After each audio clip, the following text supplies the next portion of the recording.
এই যে শ্যাম, তোকে একটা কথা বলবো, রাগ করবি না তো? হ্যাঁ দাদা, বল না, এতে আবার জিজ্ঞেস করার কি আছে? এই রান্নাঘরটা নিয়ে তোর বউ আর আমার ওই বউ সুমিত্রার মধ্যে রোজ ঝামেলা হচ্ছে। আমি সারাদিন মাঠে খাটি, ফিরে এসে শান্তি পাই না একটুও। তোর কমলা আমার বউকে রান্নাঘরে ঢুকতেই দিতে চায় না। বাবা মরে যাবার সময় জমি ভাগ করে গেছেন, কিন্তু এই রান্নাঘরটা ভাগ করতে পারেননি। এটা তো আমাদের দোষ না, কিন্তু এভাবে তো আর চলতে পারে না। তুই বল কি করা যায়? কমলা বলে তোমার বউ রান্নাঘরটা নোংরা করে রাখে, জিনিসপত্র এলোমেলো করে। তুমি জানো আমি আলাদা রান্নাঘর বানিয়ে দিতে পারি, আমার সামর্থ্য আছে। কিন্তু বাবা চলে গেছেন, এই রান্নাঘরটা দুই ভাইয়ের মিলনের জায়গা, ভাঙবি না। বাবার কথার মান রাখতে চাই, তাই জন্যই তো আমিও কিছু করতে পারছি না। তুমি বরং সুমিত্রা বৌদিকে একটু বুঝিয়ে বলো, কমলার সাথে সময় ভাগ করে নিক। সকালে একজন, বিকেলে একজন সময় করে ব্যবহার করবে, তাহলে ঝামেলা কমবে। আর দাদা, তোমাকে একটা কথা বলি, আমাদের মধ্যে যেন কোনো দূরত্ব না আসে। তোর কথা ঠিক আছে শ্যাম, টাকা পয়সার তফাৎ আছে, কিন্তু আমরা তো এক মায়ের ছেলে। কিন্তু দেখ, এইভাবে আর কতদিন আমরা থাকতে পারি? আমরা তো মনে হয় না বেশি দিন পারবো।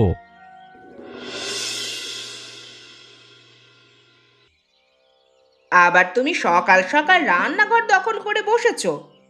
আমি বলেছিলাম না সকালটা আমার সময়? তোমার রান্নার হাঁড়িকুড়ি দেখো কেমন কালো হয়ে গেছে।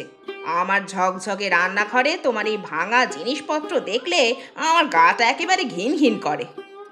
কমলা, তুমি একটু মুখ সামলে কথা বলো। এই রান্নাঘর শুধু তোমার একার নয়, আমারও। শ্বশুরমশাই দুই ভাইয়ের জন্য রেখে গেছেন এটা।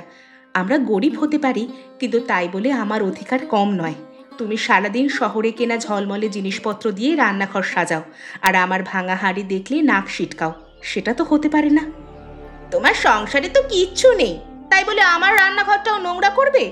গতকাল তোমার মেয়ে গুড়িয়া আমার মশলার বয়ামে হাত দিয়েছে, একটা বয়াম ভেঙেও ফেলেছে। তোমরা তো দরিদ্র মানুষ, ছোট ছোট জিনিসের দাম তোমরা বোঝো না। দাম না বুঝতে পারি, কিন্তু এই ভাঙা হাঁড়িতেই আমি আমার পরিবারের পেট ভরাই, সেটাও তো সম্মানের। আর গুড়িয়া ছোট মেয়ে, সে বুঝে করেনি। তুমি বরং তোমার বয়াম ওপরে তুলে রাখতে, তাহলে ওর হাতে পড়তো না। তুমি ধনী বলে আমাকে তুচ্ছ করার অধিকার তোমাকে কেউ দেয়নি কমলা। অধিকার? তুমি অধিকারের কথা বলছো? তুমি দেখে নিও, একদিন এই রান্নাঘর থেকে তোমাকে সরাবো আমি, তখন বুঝবে অধিকার কাকে বলে। গুড়িয়ার অবস্থা দেখো। বিকেলে মেয়েটা রান্নাঘরের দিকে গিয়েছিল, ফিরে আসার পর থেকে পেটের যন্ত্রণায় ছটফট করছে। সে কি, হঠাৎ করে এমন হলো কেন? ও কি কিছু খেয়েছিল নাকি, নাকি অন্য কিছু হলো? হ্যাঁ, আমি ওর মুখে শুনলাম প্রচণ্ড ঝালের গন্ধ পেলাম। কেউ ওকে কাঁচা লঙ্কা বাটা খাইয়ে দিয়েছে নিশ্চয়ই। ঝাল খাইয়ে দিয়েছে? কিন্তু কে করবে এমন কাজ? একটু ভেবে দেখো, কে পারে এই নিষ্ঠুর কাজটা করতে? কমলাই করেছে, আমি নিশ্চিত। এটা তুমি একটু বেশি বেশি বলে ফেলছো। ছোট বউ শুধু শুধু এরকম করতে যাবে কেন? আমি কিছুই বেশি বলছি না। ও আমার মেয়ের ওপর রাগ ঝাড়ছে, কারণ গুড়িয়া ওর মশলার বয়াম ভেঙেছিল। একটা ছোট্ট মেয়ের সাথে এরকম ব্যবহার কেউ করতে পারে? ওর বুকে কি মায়া দয়া কিচ্ছু নেই? কি বলছো তুমি সুমিত্রা? কমলা এত খারাপ হবে? সত্যি ও কি করেছে, নাকি গুড়িয়া নিজে কিছু খেয়ে ফেলেছে? ছোট মেয়ে তো যাই পায় তাই মুখে দেয়। আমি শ্যামকে বলতে পারি, কিন্তু নিশ্চিত না হয়ে অভিযোগ করলে দুই ভাইয়ের সম্পর্ক নষ্ট হবে। তুমি কি নিজের চোখে দেখেছো কমলাকে খাওয়াতে? নিজের চোখে দেখিনি, কিন্তু গুড়িয়া বলেছে ছোট মা তাকে সুন্দর খাবার দিয়েছে। একটা 3 বছরের মেয়ে মিথ্যে বলবে কেন? তাহলে এখন আমি কি করব? তুমি এখনই শ্যামসুন্দরকে গিয়ে বলো, নইলে নইলে আমি নিজে বলবো। আমার মেয়ের গায়ে হাত দিতে আমি কাউকে ছাড়বো না, সে যত বড় লোকের বউই হোক না কেন। ঠিক আছে, আমি এখনই শ্যামের কাছে যাচ্ছি, কিন্তু মাথা ঠান্ডা রাখো সুমিত্রা, আর মেয়েটাকে একটু দেখো।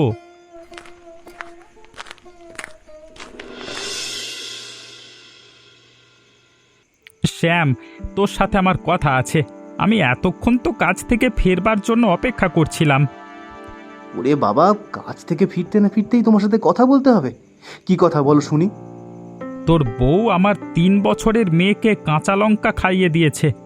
মেয়েটা পেটে যন্ত্রণায় ছটফট করছে, কান্নায় গলা ভেঙে গেছে। আমার বউ এই কাজ করেছে? আমার ঠিক বিশ্বাস হচ্ছে না। তুমি কি ওকে গিয়ে জিজ্ঞাসা করেছিলে? তোর বউকে আমি কিছু বলিনি, তোকে বলতে এলাম তুই ওকে সামলা, নইলে আমি নিজে সামলাবো। একটা ছোট্ট মেয়ের সাথে এরকম ব্যবহার কোনো মানুষ করতে পারে? ও কি মানুষ না পশু? তুই নিজে বল, এটা কি ঠিক হয়েছে? আমার মেয়ের কি দোষ ছিল? একটা বয়াম ভেঙে গেছে বলে এই প্রতিশোধ? আমরা গরিব, তাই আমাদের মেয়েকেও এইভাবে কষ্ট দিতে হবে? দাঁড়াও দাদা, তুমি একতরফা কমলাকে দোষ দিচ্ছ। তোমার বউ হয়তো ভুল বুঝেছে। গুড়িয়া ছোট মেয়ে, হয়তো নিজেই কিছু মুখে দিয়ে ফেলেছে, আর তুমি এসে সোজা আমার বউকে পশু বলছো? আজকে যদি তোর একটা ছোট মেয়ে থাকতো, আর যদি আমি এরকম করতাম, তাহলে তুই আমাকে কি বলতিস? মানুষ বলতিস না পশু? এটা কি ঠিক হচ্ছে দাদা? কমলা যাই হোক আমার বউ, তাকে অপমান করলে আমিও চুপ করে থাকবো না। তোমার বউ রোজ রান্নাঘর নিয়ে ঝামেলা করে, সেটা কি আমি তোমাকে এসে বলি? তুমি বরং তোমার ঘরের দিকে দেখো, আর তোমার মেয়েকে বলো অন্যের জিনিসে হাত না দিতে। তুই আমার মেয়ের দোষ দিচ্ছিস? তোর টাকা তোর মাথায় উঠেছে শ্যাম। ঠিক আছে, আজকে থেকে আমাদের মধ্যে কোনো সম্পর্ক নেই। তুই তোর বাড়ি দেখ, আমি আমার বাড়ি দেখি। যত সব। তুমি যা ভালো বোঝো করো দাদা, আমি আমার বউকে অন্যায়ভাবে দোষ দিতে রাজি না।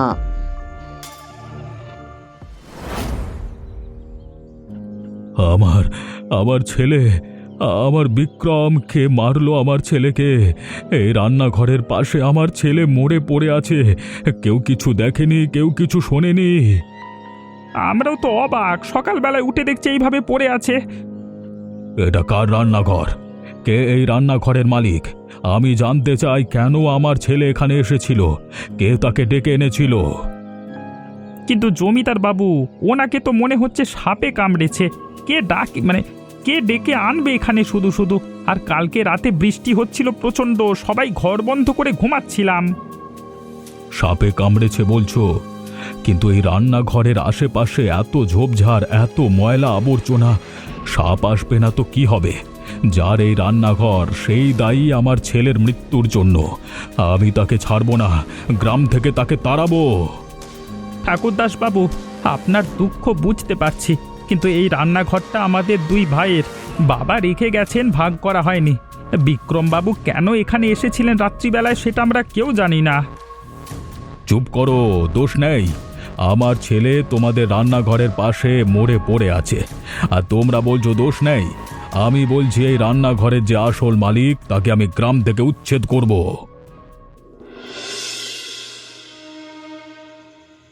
এই তারপর ব্যাপারটা কি হলো? আমি তো অফিসে চলে গেলাম, কিছু তো জানতে পারলাম না। ঠাকুরদাস বাবু বলেছেন রান্নাঘরের মালিককে গ্রাম থেকে তাড়াবেন। তাহলে তো মহা মুশকিল হয়ে গেল। আমাদের তো বিপদ সামনে বলতে হবে। শুধু শুধু আমাদেরকে সন্দেহ করছেন নাকি জমিদার বাবু? আরে বিপদ কি, এটা আমাদের জন্য সুযোগ। আমরা যদি বলি এই রান্নাঘরটা দাদাদের, তাহলে ওরা গ্রাম ছাড়বে, তারপর পুরো রান্নাঘরটা আমাদের হয়ে যাবে। কিন্তু শুধু শুধু ওদের দোষ দিয়ে কি হবে? সত্যি তো এটাই যে ওটা আমাদের দুজনকারই ভাগাভাগি আছে, তাহলে শুধু শুধু মিথ্যে বলবো? তুমি আর দয়া দেখিও না তো। ওই সুমিত্রার চোখের বিষ আর সহ্য হচ্ছে না আমার। রোজ রান্নাঘরে গেলে ওর মুখ দেখতে হয়, ওর ভাঙা হাঁড়ি দেখতে হয়। ওরা চলে গেলে আমরা শান্তিতে থাকতে পারবো। তুমি শুধু আমার সাথে থাকো, বাকিটা আমি সামলাবো। তুমি বুঝতে পারছো না, দাদার ছোট মেয়ে আছে, ওরা কোথায় যাবে? বর্ষাকাল চলছে, এই সময় ওদের বের করে দিলে কোথায় থাকবে? আমি এটা সমর্থন করতে পারছি না কমলা। তুমি সব সময় ওদের পক্ষে। আচ্ছা বলো, সেদিন তোমার দাদা এসে আমাকে পশু বলেছিল, তোমার তখন মায়া জাগেনি? আমি তোমার বউ, আমার সম্মান তুমি রক্ষা করবে না তো কে করবে শুনি? ঝগড়া করা আলাদা ব্যাপার, আর এটা মানুষের জীবন নিয়ে খেলা। না না, আমি কিছু করতে পারবো না, আমার ভীষণ খারাপ লাগছে। তুমি কিচ্ছু না করো, আমি নিজেই করব। ঠাকুরদাস বাবুকে আমি বলবো সুমিত্রাই বিক্রমকে ডেকে এনেছিল রান্নাঘরে খাবার খাওয়াতে। আমাকে আটকানোর চেষ্টা করো না।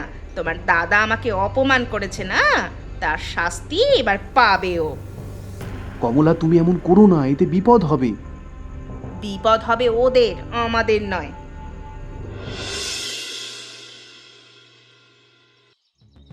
কি ব্যাপার? এরকম দুঃখের দিনে তোমার আবার কি প্রয়োজন আমার কাছে? এখন আমি কোনো রকম সাহায্য করতে পারবো না, আমার মন মেজাজ ভালো নেই। ঠাকুরদাস বাবু, আমি জমিদার বাড়িতে আসতে চাইনি, কিন্তু আমার বিবেক আমাকে চুপ করে থাকতে দিচ্ছে না। আপনার ছেলে বিক্রম বাবু সেই রাতে কেন ওই রান্নাঘরের কাছে গিয়েছিল সেটা আমি জানি। তার মানে তুমি কি বলতে চাইছো? আমাদের পাশের বাড়ির সুমিত্রা সেই বিক্রম বাবুকে ডেকেছিল। সুমিত্রা বলেছিল সে বিক্রম বাবুকে রান্না করে খাওয়াবে। বিক্রম বাবু মাঝে মাঝে ওই রান্নাঘরে আসতেন, সুমিত্রার হাতে রান্না খেতেন। কিন্তু আমি তো এসব ব্যাপারে কিছু জানতাম না। ঘটনাটা লুকিয়ে লুকিয়ে ঘটতো। সেই রাতেও সুমিত্রাই তাকে ডেকে পাঠিয়েছিল, কিন্তু ঝড় বৃষ্টির মধ্যে সুমিত্রা যায়নি, আর বিক্রম বাবু সেখানে একা বসেছিলেন। আমি এসব জানতাম, কিন্তু ভয়ে বলিনি। এখন আর চুপ থাকতে পারছি না। আমার ছেলে হয়তো ভালো ছিল না, মদ খেত, ঘুরে বেড়াতো, কিন্তু তাই বলে ওকে এভাবে মরতে হবে? সুমিত্রা যদি না ডাকতো আমার ছেলে সেখানে যেত না, সাপও কামড়াতো না।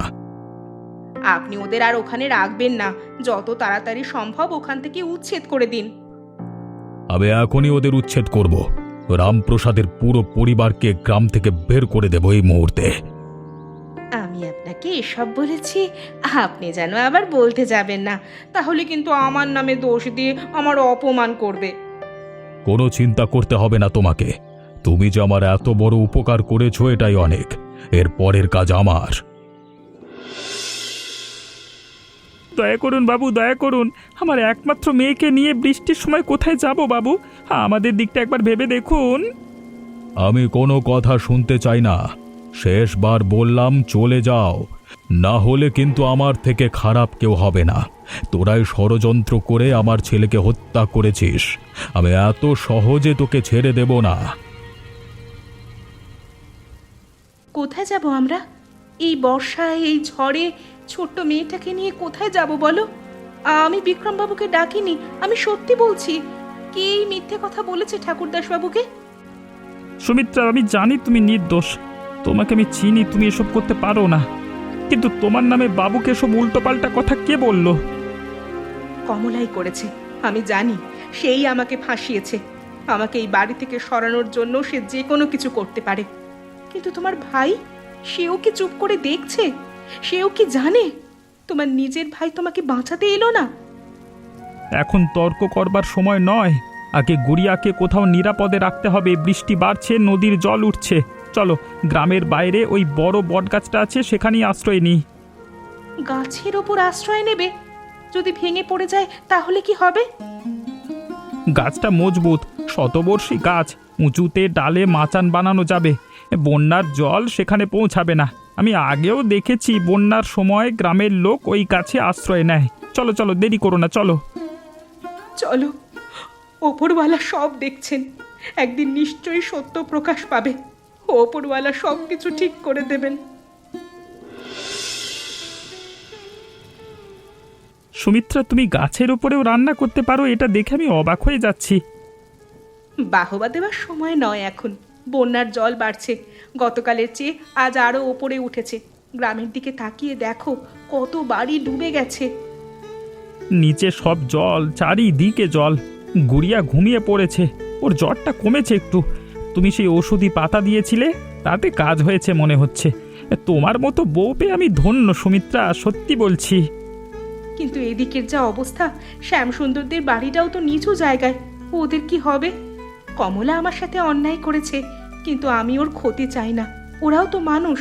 আর গুড়িয়ার ছোট কাকু তোমার ভাই, তুমিও তো চিন্তিত ওদের জন্য, বলো? চিন্তা তো হচ্ছেই। যতই হোক শ্যাম আমার ভাই, রক্তের টান আছে আমার সাথে। কমলা যাই করুক, শ্যামের তো দোষ ছিল না। ও বাধা দিতে চেয়েছিল, আমি জানি, কিন্তু কমলার জেদের কাছে হেরে গেছে। মানুষের অহংকার আর মিথ্যে একসময় মানুষকে যে কোথায় নামিয়ে নিয়ে আসে, সেটা হয়তো বুঝতে পারছে না। আচ্ছা সুমিত্রা, ভাতের চালটা কম পড়ছে কি? আর কতদিন চলবে জানি না। একটু আধটু বাঁচিয়ে রান্না করো। বৃষ্টিটি না থামলে আমাদের আরও কয়েকদিন এই গাছেই কাটাতে হবে। ওপরওয়ালাই ভরসা। তিনি যখন এই গাছটা দিয়েছেন আশ্রয়ের জন্য, বাকিটাও দেবেন। বাঁচাও আমাকে, বাঁচাও, উদ্ধার করো, এখান থেকে বাঁচাও। ওঠো, ওঠো তো, কে যেন চিৎকার করছে, শোনো। সুমিত্রা, তোমার মনে হচ্ছে কোথাও ভুল হচ্ছে। ঘুমের মধ্যে হয়তো স্বপ্ন দেখছো, এখন ঘুমিয়ে পড়ো। কোথাও কিছু শব্দ শোনা যাচ্ছে না। না গো না, কেউ ভেসে যাচ্ছে। ওদিকে দেখো, দুজন মানুষ জলের স্রোতে ভেসে আসছে। ওরা একটা কাঠের টুকরো ধরে আছে। আমাদের কিছু করতে হবে, নইলে যে ওরা ডুবে মরবে। দড়ি, হ্যাঁ হ্যাঁ, ওই দড়িটা আমাকে দাও, তাড়াতাড়ি দাও। সুমিত্রা, এত স্রোতে কি করবে? নেমো না, তুমিও ভেসে যাবে। দাঁড়াও দাঁড়াও, দড়িটা ছুঁড়ে দিচ্ছি আমি। এই দড়ি ধরো, দড়ি ধরে এদিকে আসো। হ্যাঁ হ্যাঁ, ধরতে পারছো। টানো টানো টানো টানো টানো। এই তো এই তো এই তো এই তো আসছে আসছে। সুমিত্রা সুমিত্রা, এই তো কমলা। কমলা, কমলা চোখ খোলো। ওপরওয়ালা, ওপরওয়ালা, ওদের বাঁচিয়ে দাও। ও মনে হচ্ছে ঠান্ডায় আর ভয়ে অজ্ঞান হয়ে গেছে। ওকে তাড়াতাড়ি নিয়ে যাও ঘরের মধ্যে, ওকে সুস্থ করতে হবে তাড়াতাড়ি। আর ভাই, তুই আমার সাথে আয়। দিদি ভাই, দিদি ভাই, তুমি তুমি আমাকে বাঁচালে। আমি তোমার সাথে এত খারাপ করেছি, তোমাকে ঘর থেকে বের করে দিয়েছি, তোমার বিরুদ্ধে মিথ্যে বলেছি, আর তুমি আমাকে বাঁচালে কেন? আমি তো তোমার শত্রু, আমি তো তোমাকে ধ্বংস করতে চেয়েছিলাম। কমলা, থাক এসব কথা। তুমি এখন দুর্বল, বিশ্রাম নাও। আমি তোমাকে বাঁচিয়েছি কারণ তুমি আমার পরিবারের মানুষ, তুমি আমার ছোট বোনের মতো। তুমি আমার সাথে যাই করো, আমি তো তোমাকে মরতে দিতে পারি না। আমি তোমার সংসার উজাড় করেছি, আর তুমি তুমি সেই আমাকেই জল থেকে তুলে আনলে। আমি তোমার চেয়ে অনেক ধনী ছিলাম, কিন্তু আজ বুঝছি আসল সম্পদ তোমার কাছে আছে, আমার কাছে নেই। তুমি যা করেছো তার শাস্তি ওপরওয়ালা দিয়েছেন। তোমার বাড়ি ডুবে গেছে, তোমার সব ধনসম্পদ জলে গেছে। এখন এসব কথা বাদ দাও, তুমি এখন সুস্থ হয়ে যাও। সুমিত্রা দিদি, আমাকে তুমি ক্ষমা করো, আমি তোমার পায়ে পড়ছি। আমি ঠাকুরদাস বাবুকে গিয়ে সব সত্যি বলবো, তোমাকে মুক্ত করব। এই মিথ্যে অভিযোগ থেকে আমি মুক্ত করব তোমায়। আমি যা যা করেছি আমার নিজের স্বার্থের জন্য, যা কিছু ভুল করেছি সব সব আমি ঠিক করে দেব। ঠাকুরদাস বাবু, আমি আজ আপনার কাছে সত্যি কথা বলতে এসেছি। সত্যি কথা? কি সত্যি কথা বলো তো? সেদিন আমি আপনাকে যা যা বলেছিলাম সব মিথ্যে। সুমিত্রা আপনার ছেলেকে ডাকেনি, সুমিত্রার কোনো দোষ ছিল না। আমি হিংসায় অন্ধ হয়ে সুমিত্রাকে ফাঁসিয়ে দিয়েছিলাম। তার মানে কি বলতে চাইছো কি তুমি? হ্যাঁ জমিদার বাবু, আমি ঠিকই বলছি। ওই রান্নাঘরটা আমি একা দখল করতে চেয়েছিলাম, সুমিত্রাকে সরিয়ে দিতে চেয়েছিলাম, তাই ওর নামে মিথ্যে বলেছিলাম আপনাকে। আপনার ছেলে নিজেই সেই রাতে মদ খেয়ে ওখানে এসে শুয়ে পড়েছিলেন, সুমিত্রা ওকে ডাকেনি। তাহলে তুমি সেদিন মিথ্যে কথা বললে কেন? কিসের স্বার্থে তুমি মিথ্যে কথা বললে? আর তুমি আজকেই বা আমাকে সত্যি কথা বলতে এসেছো কেন? আমি মহাপাপ করেছি বাবু, সুমিত্রা দিদির সংসার ভেঙেছি, কিন্তু সেই সুমিত্রা দিদি বন্যার জলে আমাকে ডুবে যাওয়া থেকে বাঁচিয়েছে। আমি যার ক্ষতি করেছি সেই আমাকে প্রাণ দিয়ে বাঁচিয়েছে। আমি আমার অপরাধ স্বীকার করছি, আমাকে যে শাস্তি দেবেন দিন, আমি মাথা পেতে নেব। তুমি মিথ্যে বলেছিলে। আমি একটি নির্দোষ পরিবারকে ঘর থেকে তাড়িয়ে দিয়েছি তোমার মিথ্যের উপর ভরসা করে। আমিও দোষী, তুমিও দোষী। আমাকে নিজের ভুল শোধরাতে হবে। তুমি যাও, আমি নিজে গিয়ে রামপ্রসাদের পরিবারকে ফিরিয়ে আনবো। দোষ নেবেন না বাবু, অহংকারের বশবর্তী হয়ে আমি ভুল কাজ করে ফেলেছিলাম। এরকম কাজ আমি আর কোনো দিন করব না।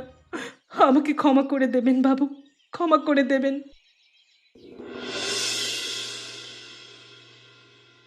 জমিদার বাবু, আমরা কি দোষ করেছি জানি না, কিন্তু আপনি যেমন বলেছিলেন আমরা গ্রামে আর প্রবেশ করিনি কোনোদিন। আমরা নিজেদের মতোই আছি। রামপ্রসাদ, সুমিত্রা মা, আমি তোমাদের কাছে ক্ষমা চাইতে এসেছি।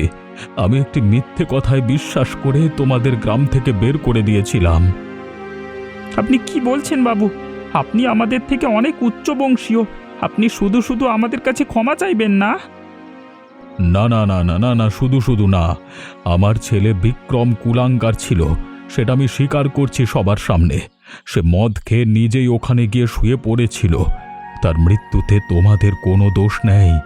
আমি আমার ভুলের প্রায়শ্চিত্ত করতে চাই। আমি তোমাদের কিছু জিনিস দিতে চাই। বাবু, আমাদের কোনো কিছুর প্রয়োজন নেই, আমরা এই বেশ ভালো আছি। শুধু গ্রামবাসীর সামনে আমাদের দোষ যে নেই এটা স্বীকার করলেন, এটাই অনেক।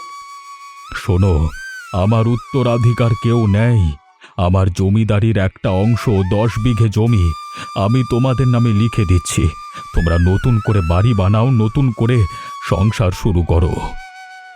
ঠাকুরদাস বাবু, আমরা নিতে পারবো না। আমরা গরিব মানুষ, পরের দয়ায় চলতে চাই না।